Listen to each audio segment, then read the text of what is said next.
What's good, everyone? Happy Sunday evening. Dr. Joe here, and I hope each of you are well and blessed wherever you are in the city, the country, the state, or the world. I'm glad that your face is up in the place. Big salute to everyone. Glad you are here. We're excited. We represent the world's greatest transformational processes. And I say that and I believe it with all my heart, soul, and mind that this is the very best process of its kind. We're not a program because programs start and they end, but a process is something that is indeed ongoing. For the last 10 years, I've been in the space of transformation, holistic transformation of the mind, body, and the spirit. When a person is attempting to change, they cannot compartmentalize that change.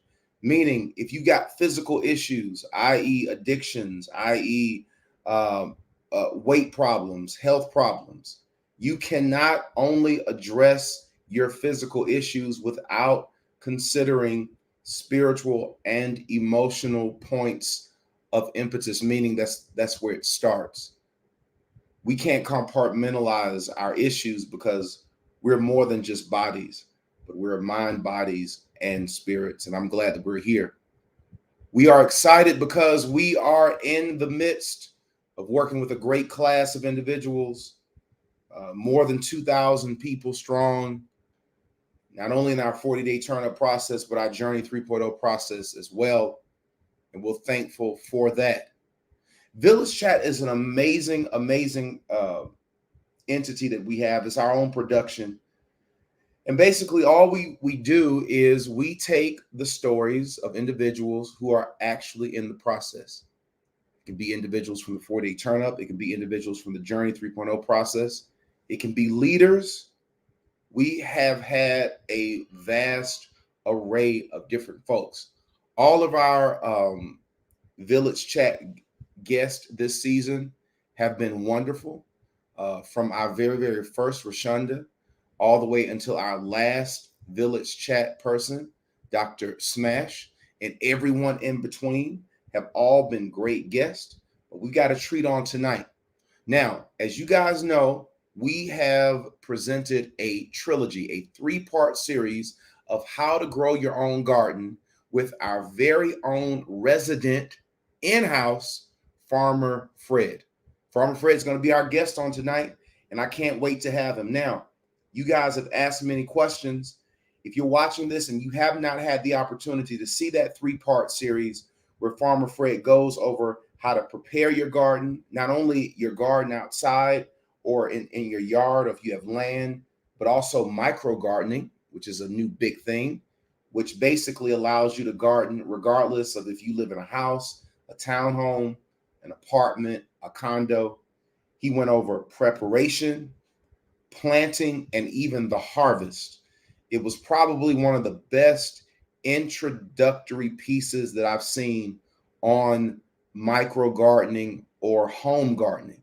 If you're watching this and you did not get a chance to see it, check it out on our Journey Life YouTube channel, which is right here.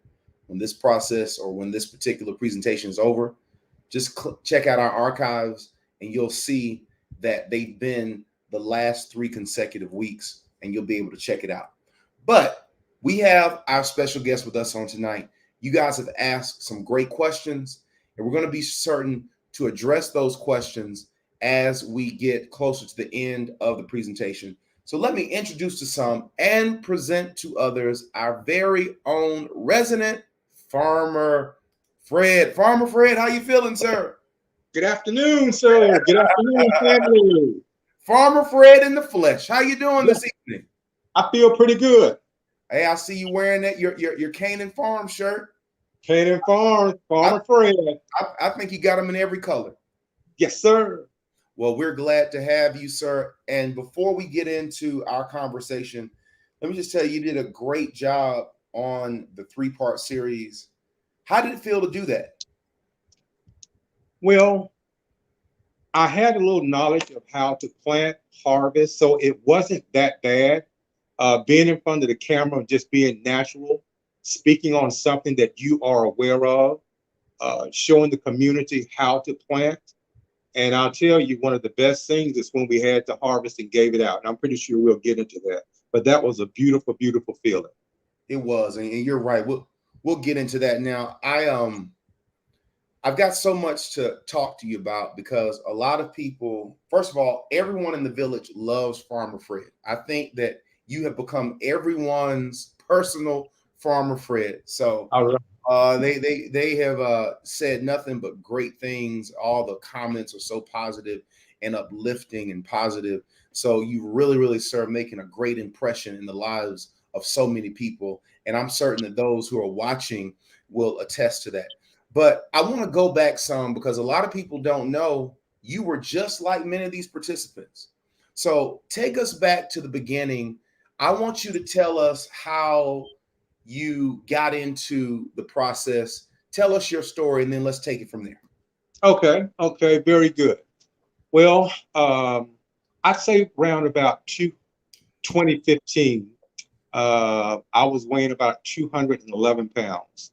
I was carrying that weight around, sluggish, no energy. And I was actually working in the tape ministry at Salem.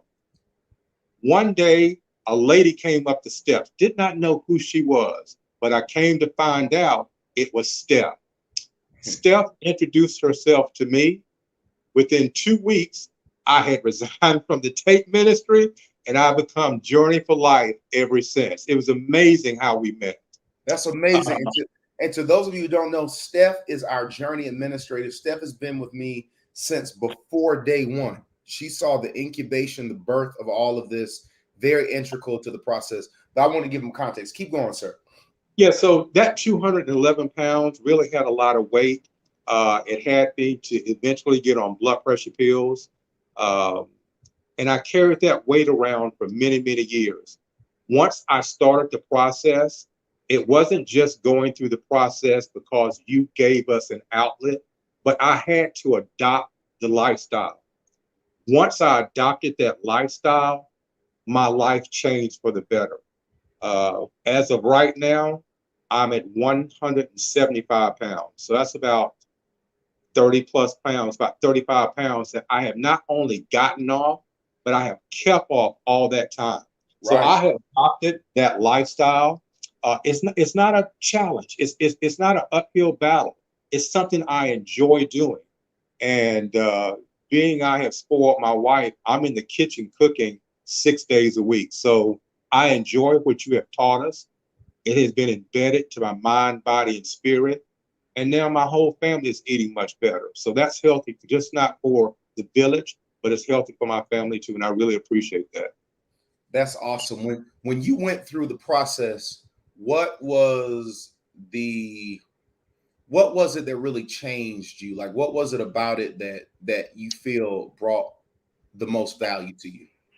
Right off the bat, it was the detox. I'd never detoxed before.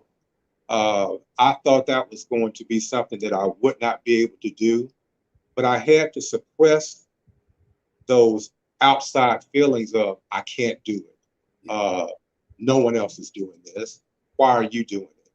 Once I got past that day one and I chose the berry, and folks know how that berry is, it works. Right. So after that first day, I said, wow, I empowered a little strength, said I can do this another day. Once I got past the second day of detoxing, I said, wow, this is great. But that life changing thing you just asked me, when I woke up after the second day and we ate our first meal, I thought I was going to be eating bacon, eggs, sausage, fruit. No, I ate a balanced meal. I was not as hungry as I thought. And that gave me a platform for me to start adopting what you had spoke about. And that foundation has been in place ever since. Wow. Now that's powerful. Now I want to touch on now. You and I have done a lot of projects together in the years that we've known each other. And for those of you who don't know, Farmer Fred is a member of the church that I pastor. And prior to the journey, you weren't very active, but something happened to you after that process to where we can't keep you away from things in a Yeah, positive way. yeah, Talk to us yeah, about how you changed differently internally speaking. yeah, yeah. After being a pew setter at your church for about 20 years, I've been at Salem 30 years. I was a pew setter for 20, Wow. not active in church, didn't tithe the way I should have, didn't stay for some of the services, just being 100%. Mm-hmm. So what happened? The journey just not unlocked it something for my weight. It unlocked it something within my spirit that I had been longing for, but I was trying to chase it in the wrong direction. Mind, body, and spirit. It all came together once I went through the process.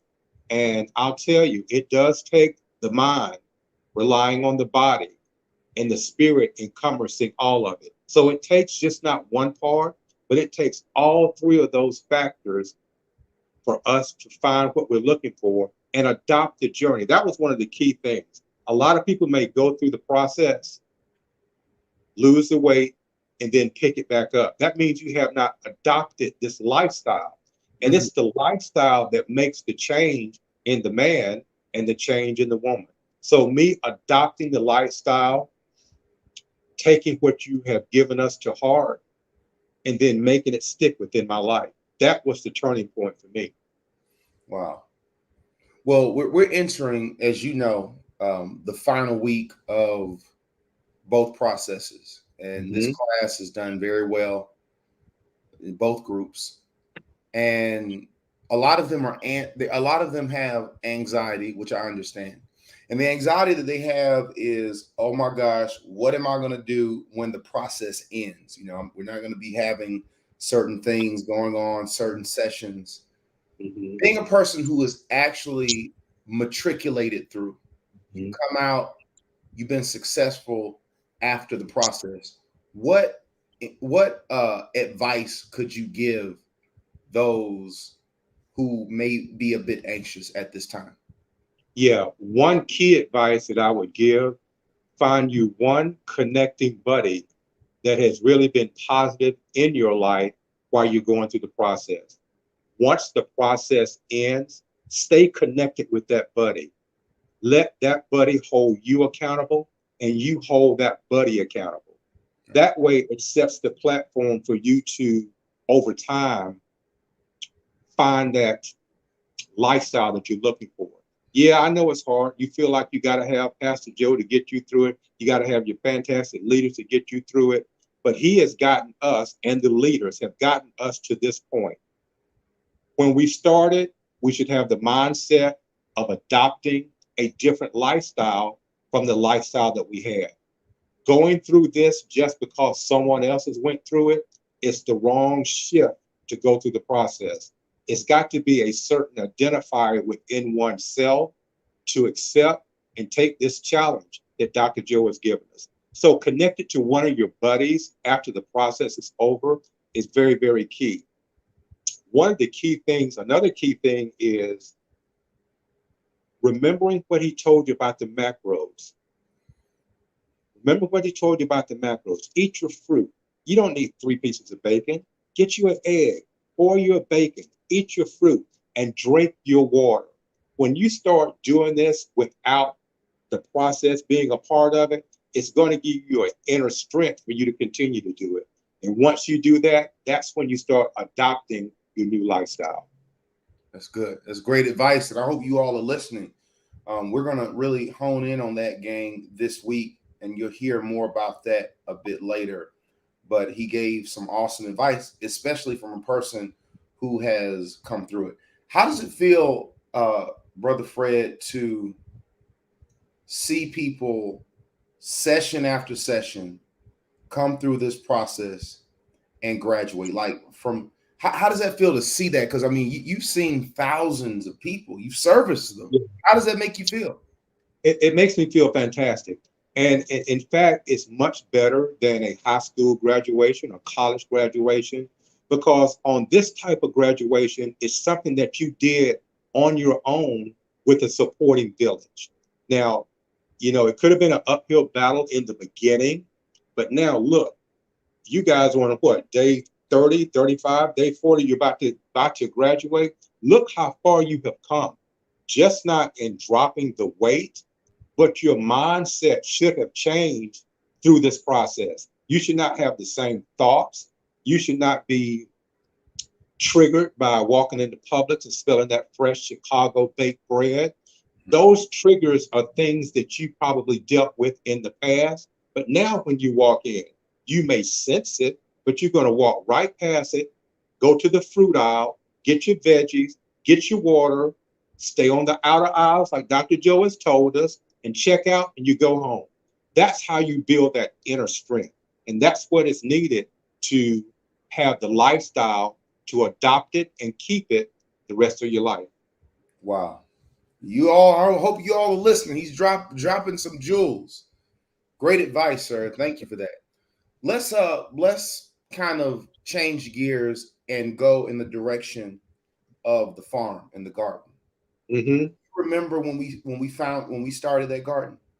I do. It was actually April of 2016. That's right. It sure was. Yeah. How was it to see? That's been 6 years. We went Mm-hmm. from some land that wasn't even that good of it wasn't, it was nothing out there. Nothing. How does it feel to see where we started to where we are now? It's a beautiful feeling. When we planted those 40 fruit trees when they Right. were about 4 feet tall, I had no way that it would be affecting our community in a positive aspect. I Right. thought we just planting trees, and I don't know what's Pastor Joe talking about planting trees. See, God had given you the vision, and I'm the laborer, and that's where I left it at. Whatever you ask us to do, we have done it. When we planted those fruit trees, we didn't start seeing harvest for several years. Right. So it has been tremendous just to see how those trees have grown. Some of them are 15 to 20 feet tall, and all of them are bearing fruit. That's amazing. It's amazing. It really is. And I want you to tell the people how you discovered how good the land was over there. You remember when you told me about the quality of that dirt? Yes, one of the key things that we actually, to get our fruits and veggies and trees off to a fantastic start, we had to find the right soil. Sometimes when you just put a tree into the ground, it's going to do what a natural tree should do. But to give those trees and veggies a good head start, we had to find some rich nutrient soil. And one of our partners gave us some soil that actually had rich nutrient stuff that I had never seen it before. It had peanut shells in it. It had other ingredients in it. And the reason that the guy said that they used this, because those ingredients, excuse me, they decompose over time into the earth. And that is giving your plants and veggies fertilizer all throughout the growing season and for years to come. So Wow. the dirt was very, very, very key. Wow. I mean, when we planted, I think it was 2 years ago, when we had that first planting of our vegetables, those Yes. they were just jumping out of the ground. Yes. I mean, I couldn't believe it. And not only just the summer, but when you start doing like the collards and the Mm-hmm. lettuce, like the fall Mm-hmm. produce, it was just leaping out of the ground. Yes. Fascinating. Yes. Now, let's get into actual gardening, then we'll give people the opportunity to ask some questions. Okay. What are some mistakes that you feel people make when they start home gardens, if you had to say? Well, one of the key things you're going to have to do when starting your garden is to find a space whereby you're going to get 6 to 8 hours of sunshine.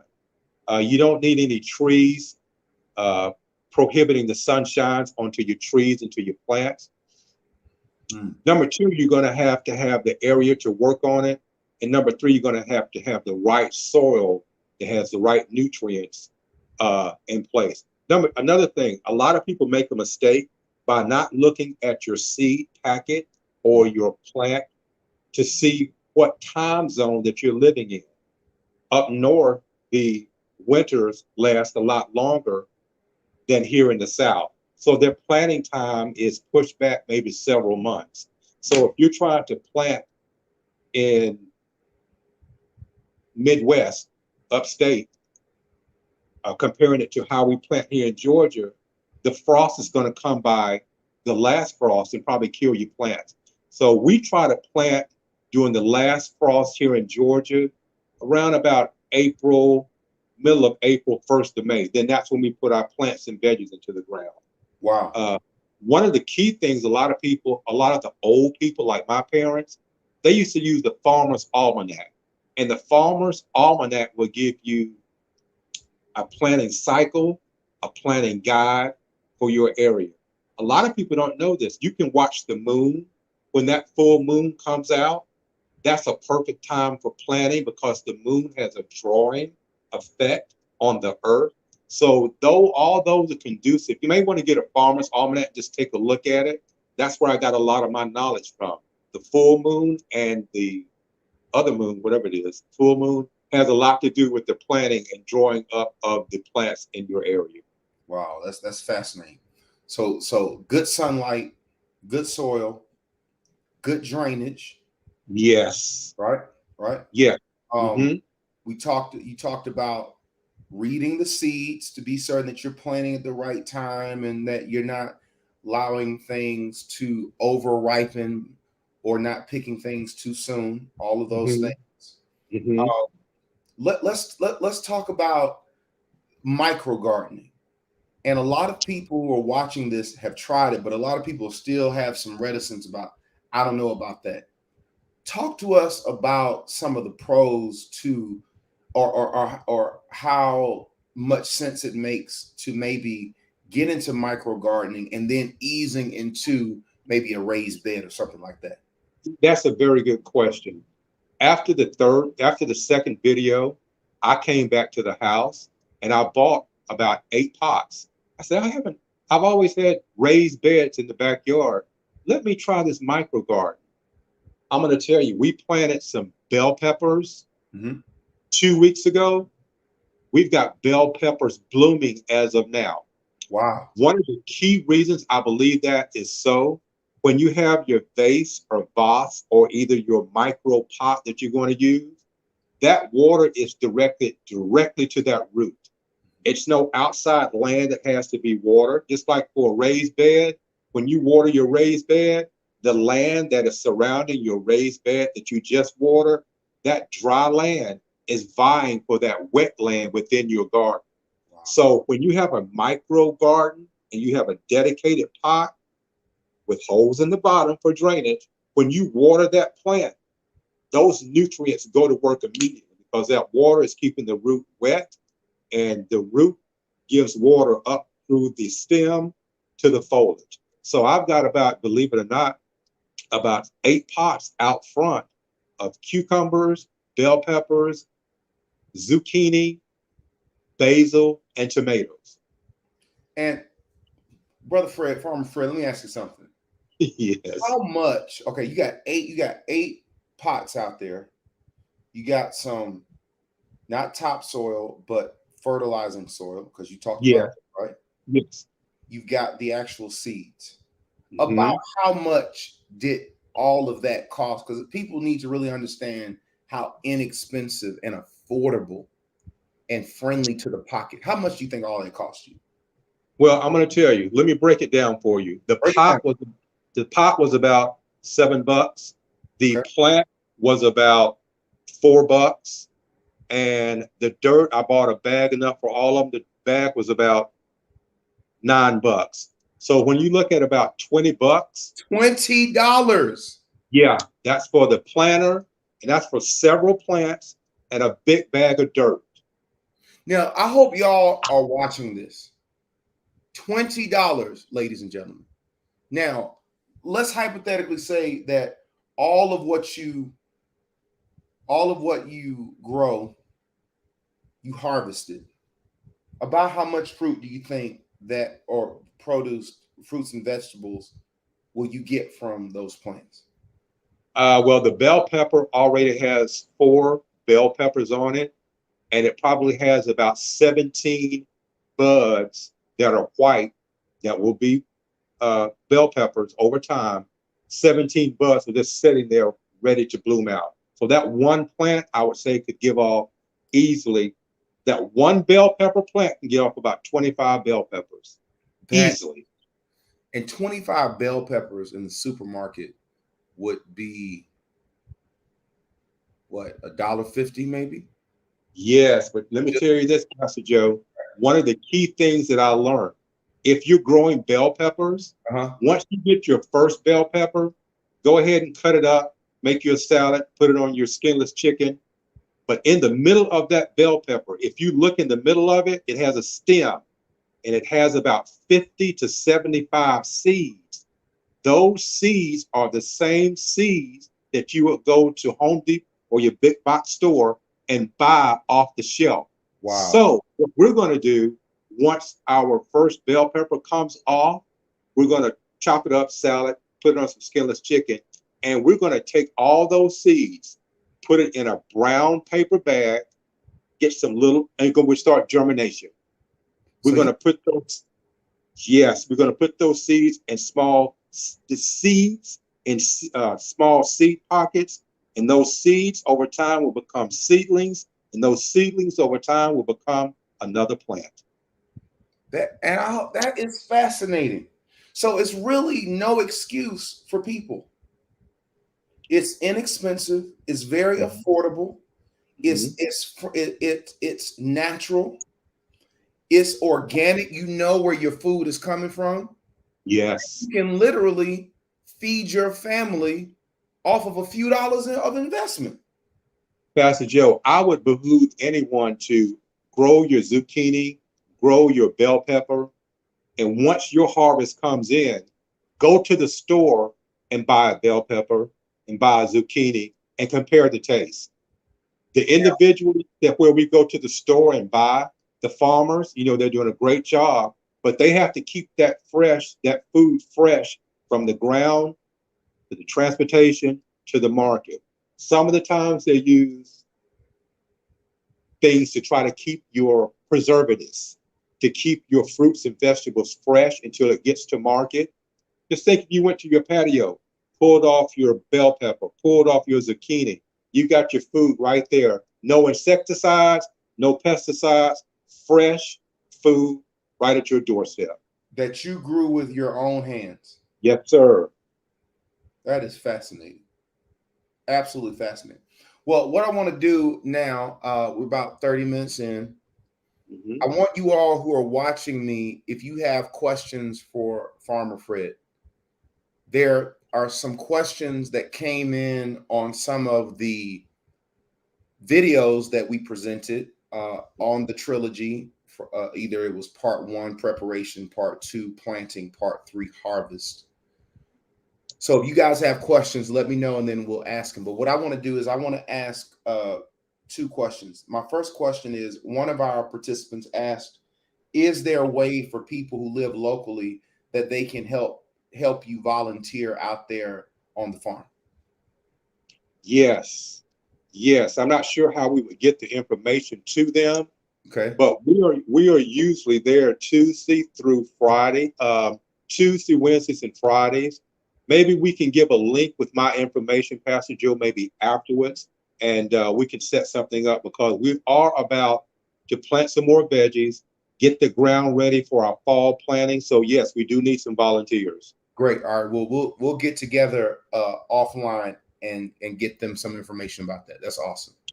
Okay. Now let's talk. You and I talked about this question that this young lady asked, and actually we were Hmm. communicating a little bit early.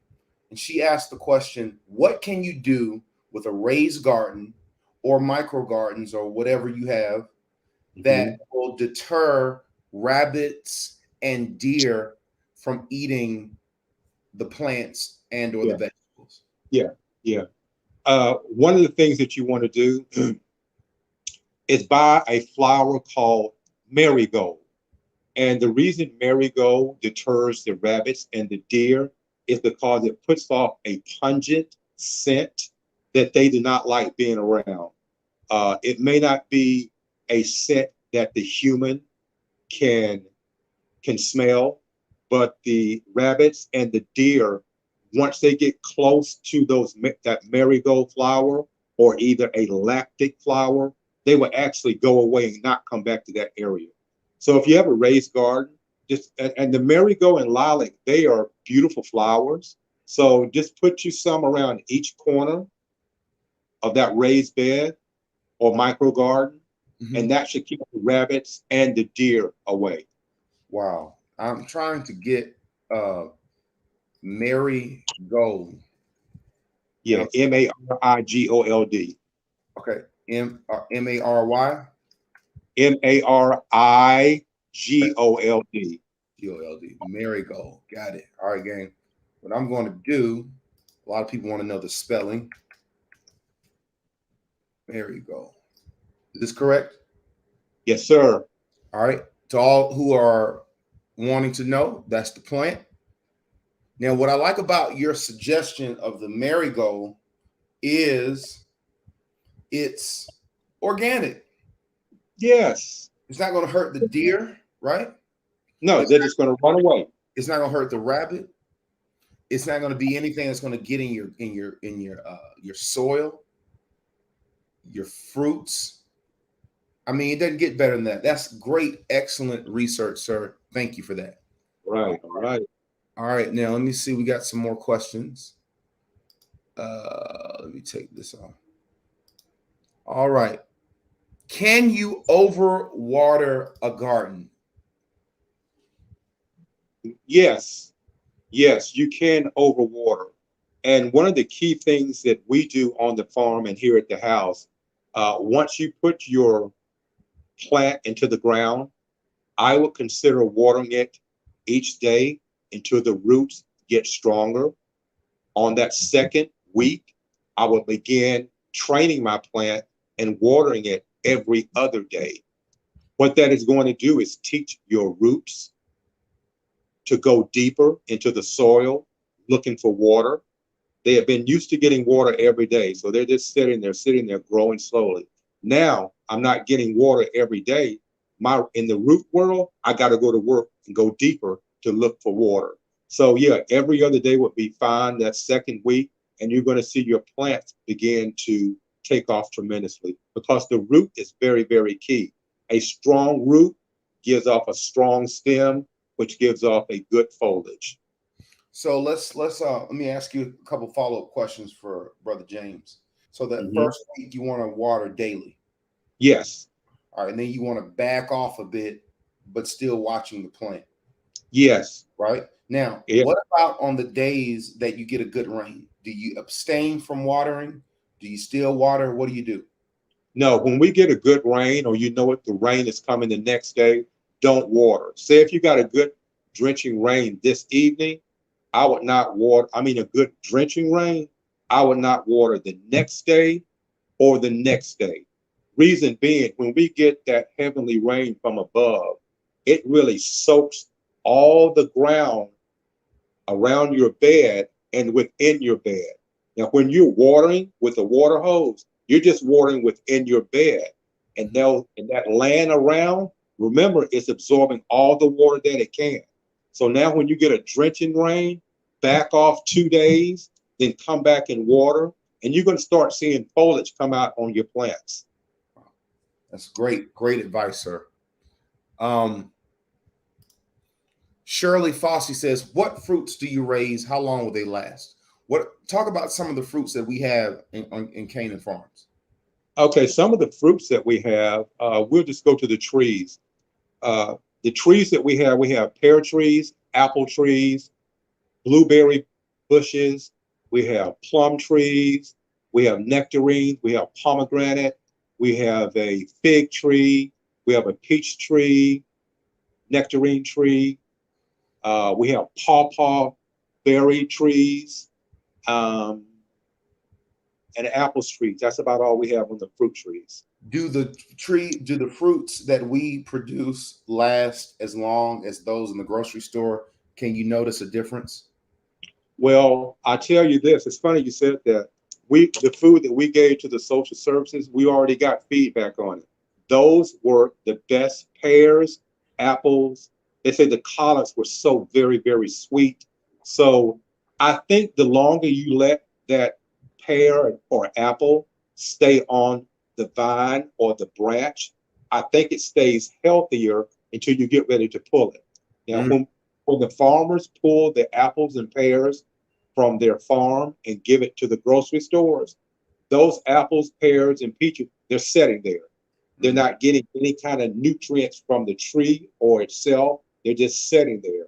And when you have apples and stuff that sit on top of each other for a long time, rot can come. So as long as you can leave it on the tree, the better. That's excellent. And it makes sense. Terry Brown says, "Howdy, Farmer Fred. I live in an apartment and would like to start a garden. Any suggestions?" Yes, yes. First of all, find the fruit or veggie that you like to eat. Hmm. Don't grow anything that say, "Ooh, my mama gave me that. I don't like it now." No, grow something that you're going to enjoy eating.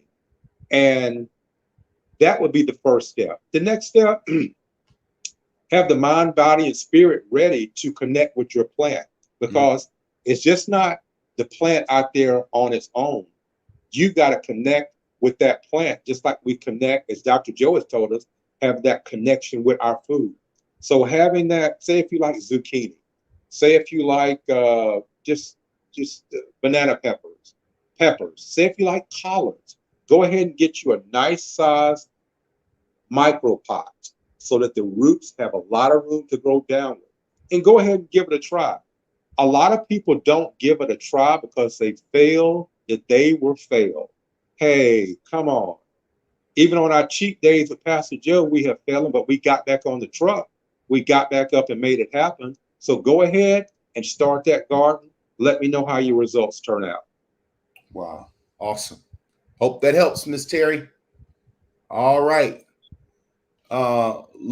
Louise says, "Will the temperature of your air conditioner in your apartment affect your micro garden?" I want you to give insight to this because I think she may be a little bit confused as to where they should be. Yeah, your micro garden should not be on the inside of your living space. Number one, you're not getting sunshine. Number two, you're not getting air. Now, if you're talking about maybe having a plant and putting it on your window sill, I would suggest you go ahead and get a nice micro pot and set it on the outside, because the rain and the sunshine, another key factor is air. If your plant is not getting air within the dirt, within the plant, it can make your dirt turn white and not as viable as it should be. So keep it outside and let it get that sunshine and get the rain, and you'll do just fine. So, Louise, I hope that makes sense. And that's a great question because, like you said earlier, it needs the sun. Just like, all plants need sun to grow. That's their food, you And let know. me add one thing, Pastor Joe. One of the things that you don't want to give your plant is filtered sunlight. Say if you have a patio door and you're going to set the plant on the inside and the sunshine is on the outside, filtering in through a patio door, you want that plant to be on the outside so that the plant can feel the rays from the sun. That promotes growth. Right. And people have to understand, just like we eat food of plants is the sun. They Mhm. photosynthesize that sun to to to live. So to Mhm. your point, you don't want to. They need that sunlight 6 to 8 hours. I think that's what you said, correct? That's correct. All right. Now, Arlene says, "When is it too late to start a micro garden in Alabama?" I would imagine that the climate in Alabama is similar to Georgia. How would you respond to that, sir? Oh, now is the perfect time. Mm, Now is a time really if you're planting peppers, some of those spring type veggies. Now is a good time. The reason I say that is because here in the South, it seems like our summer growing period is getting longer into the fall, and we're not getting real cold weather almost to December, January if we do. It's true. So now is a good time to go ahead and start planting whatever veggies you would like. Now, for the fall planting, we're going to be planting turnips and collards and things of that nature, and we'll start that probably in September. Excellent. All right, Arlene. Rebecca Ward says, question: if trees or woods in the back and is the place that you want the garden is in the back place, and if my property is low and when it rains the water rushes down, is this a bad place? So I think what she's saying is if she has a lot of shade and if she has a lot of pooling of water, uh, would that be ideal or not? Well, the trees are going to be an inhibitor, and if you plan on putting a raised garden bed, I would not use that area.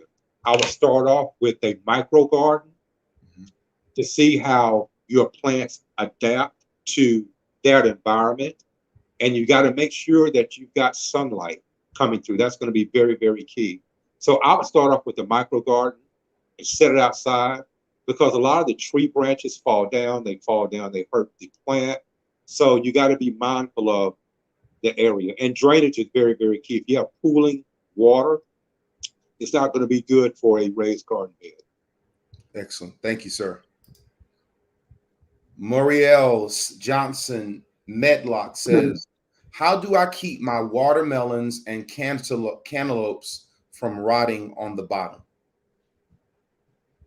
Well, what you want to do is let that watermelons are runners.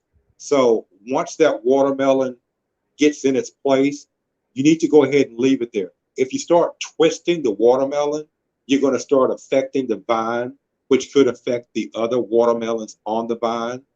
Um, just go ahead and let it sit, or you make it just lift that watermelon up and maybe set it on something that is not sitting directly onto the ground.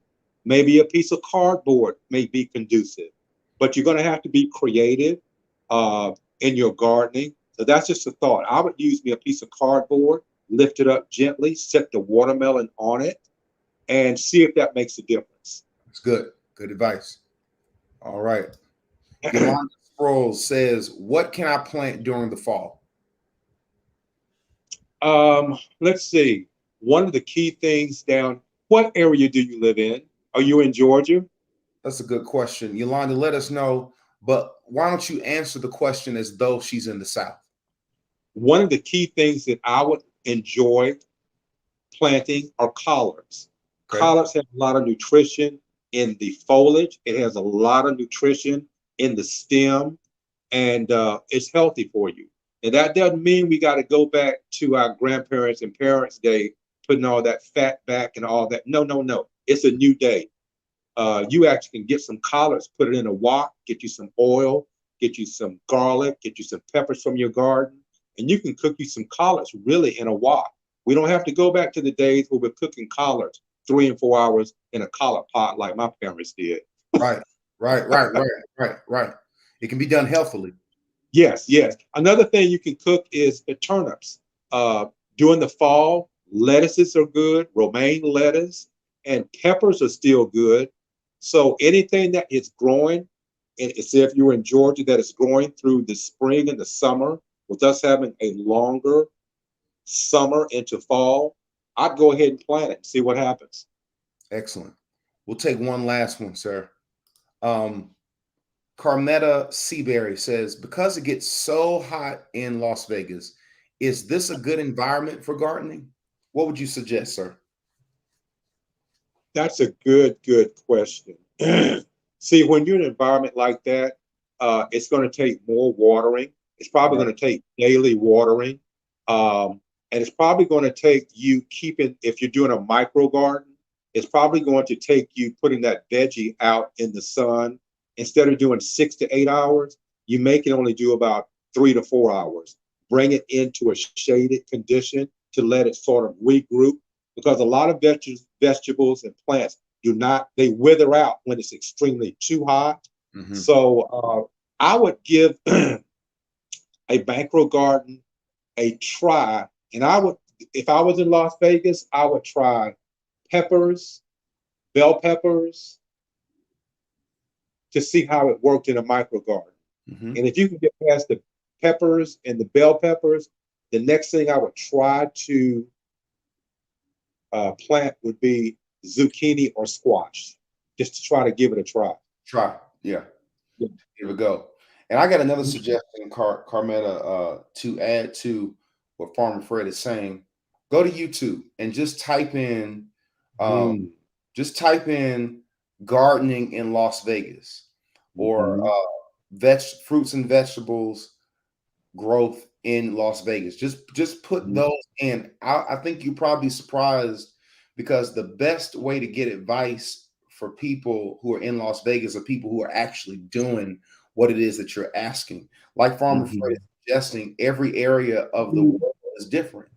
You know, Mm-hmm. Alabama, Georgia, Florida may be similar, but at the end of the day, it's different grasses that grow in Florida that don't grow in Georgia. So, Exactly. you're dealing with different climates, right? Right. Yes, yes, that is awesome.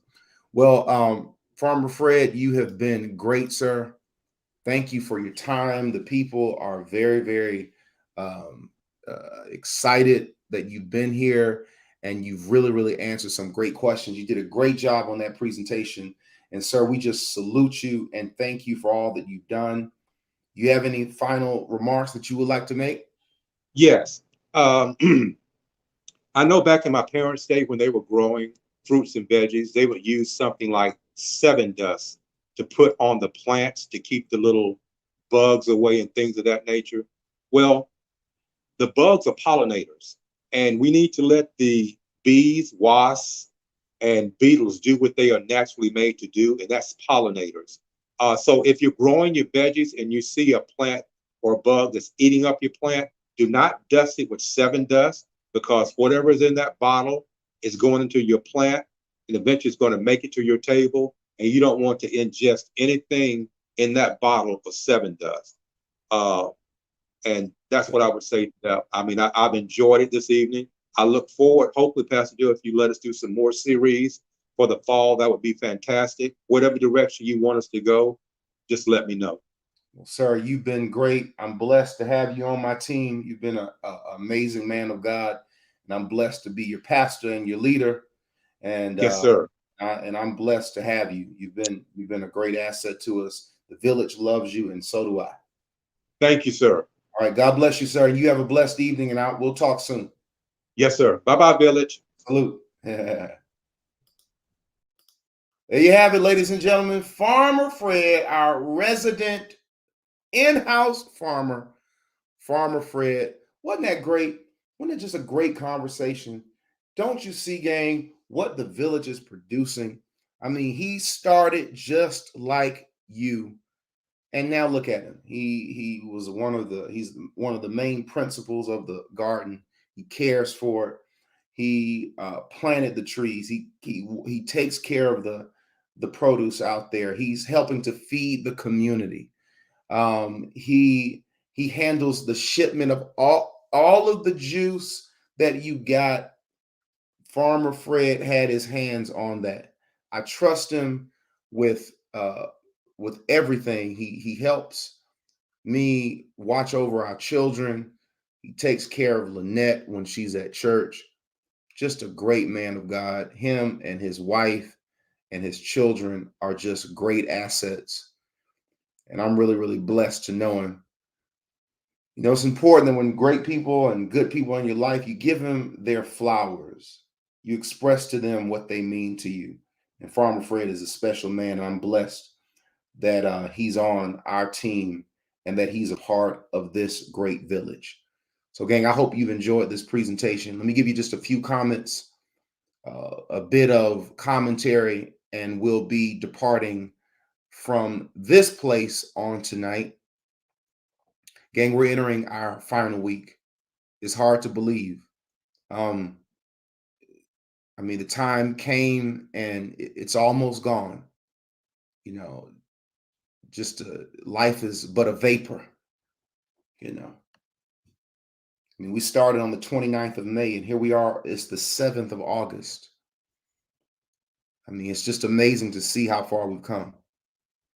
It's amazing to see the miracles that you guys have been able to manifest.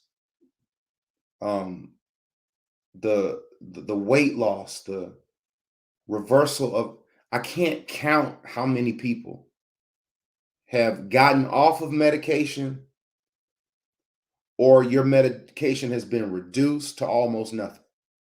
I can't count. It's that many. I want to give a salute to my amazing team: Steph, Lisa, Dee Dee, Lynette, Farmer Fred, all my amazing uh, ambassadors, governors, my soon-to-be butterflies and legends who have been in the midst of their assignment. It's been great, but it's just amazing to see. What people have been able to do is just absolutely fascinating. I'm proud of each of you. We are in the final stretch. Final stretch. Last week, you got to keep your foot on the gas. This week, my focus is getting you ready for post-process. No one who's watching this, no one who's in this particular process wants to gain weight that you've lost and worked so hard to lose. No one wants to get off of medication to go back on it. Nobody wants to get off of insulin to go back on it. No one wants to get off of hypertensive medication to go back on it. No one wants to feel better about themselves and then lose that. Nobody wants that. So that's why this week my focus is working on preparing you for post-process. When I tell you I got a long road to hoe, I got so many things that I have to deal with. I'm not complaining, because without struggle, there is no progress. All right. Without struggle, there is no progress. I know that. I understand that. I'm not complaining. But that's my focus with you all as relates to this week. I want to thank all of you who've given, who've sown seeds. I haven't checked where we are since yesterday, but things will wrap up in terms of the last day to give will be on Saturday. I encourage each of you to be participatory in that. You see this as fertile soil. You see this as good ground. You see the value that it is bringing and has brought to you and to others. And because you see that, that should let you know, hey, this is good ground. I'm more concerned with the amount of participants than the amount of money that is raised. I would love to see every person participate. I would love to see that. Yesterday, we were about 25% participation. So I'm trusting and believing that those of you all who have not will, at some point this week, hopefully sooner than later, sow into our village, that we may continue to do the work of the people. All right? Gang, I hope you have an amazing day. I'll be touching base with you on tomorrow with instructions. I hope you're well. I hope you're blessed. Be blessed. Have a restful night. Let's go to bed, rejuvenate, recharge, and wake up and get ready to rob this bank. Love you all. Have an amazing night, and I'll see you on tomorrow.